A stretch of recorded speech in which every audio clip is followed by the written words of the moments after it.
Oiba, fala aí galera do Toque Passa, beleza? Estamos aqui de volta para falar mais um pouquinho de UEFA Champions League. Sim, a gente já teve nosso querido Rafael Bellatini falando aí sobre a semifinal incrível e maluca entre Liverpool e Roma. E agora eu queria falar um pouquinho sobre Roberto Firmino, o grande atacante aí brasileiro que está no Liverpool, para discutir um pouco sobre a função dele e como que ele se encaixaria ali na seleção brasileira e se de fato ele é um dos melhores atacantes desta temporada. Todo mundo fala do Salah, mas será que o Firmino não merece atenção também? Então eu vou deixar aqui minha pergunta para você já responder aí como a gente sempre faz.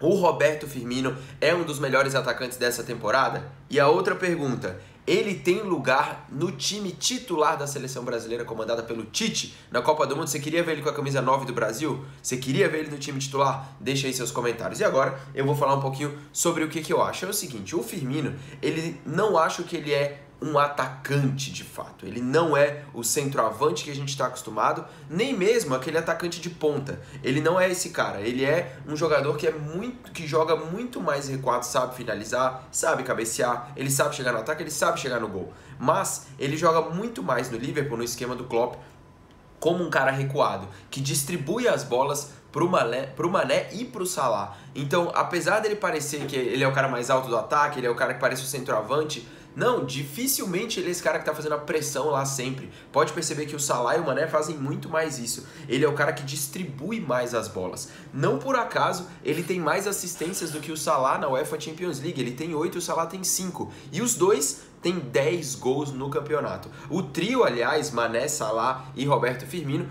é o trio que mais fez gols na história. Se não me engano, são 29 gols. Fez mais gols na história da UEFA Champions League. Passou o BBC, né? Benzema, Bale e Cristiano Ronaldo. E passou também o trio do Barcelona, Neymar, Messi e Suárez. Então, eu acho que a gente tem que olhar para o Roberto Firmino muito mais como esse atacante que ele não chega a ser o falso 9, talvez ele seja o falso 10, que ele é o cara que fica muito recuado, mas ele tem aquela aproximação do ataque, por não ter uma mobilidade absurda, por não ser aquele ponta, ele é o cara que distribui o jogo muito mais no meio campo. Hoje ele é muito mais novo, então ele é novo, um jogador novo, então ele consegue fazer essa movimentação com muito mais tranquilidade, mas eu acredito que com o tempo ele é um cara que vai recuar mais para conseguir distribuir o jogo com mais facilidade. E o Firmino é um cara que é extremamente técnico, domina muito bem a bola, sabe chutar, sabe cabecear e faz todos os fundamentos muito bem.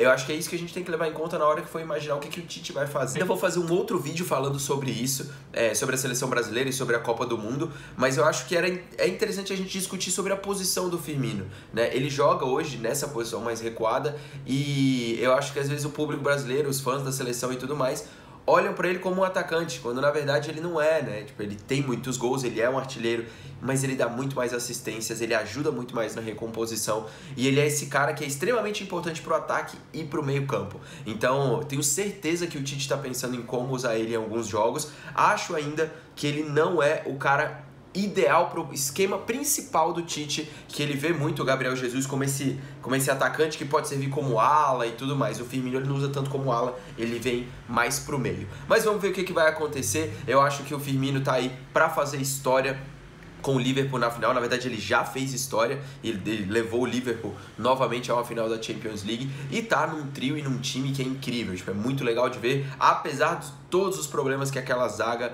e aqueles volantes têm, a gente não precisa nem falar disso, né, nessa Champions que tá mais maluca do que sei que lá. Mas enfim, dia 26 de maio a gente vai ter a final entre Real Madrid e Liverpool e a gente volta aqui para falar um pouco mais sobre o que aconteceu e antes disso a gente vai especular um pouco sobre os outros dois times também. Deixa aí a sua opinião, não esquece de curtir o vídeo e assinar o canal e compartilha isso com seus amigos pra gente discutir também. Valeu!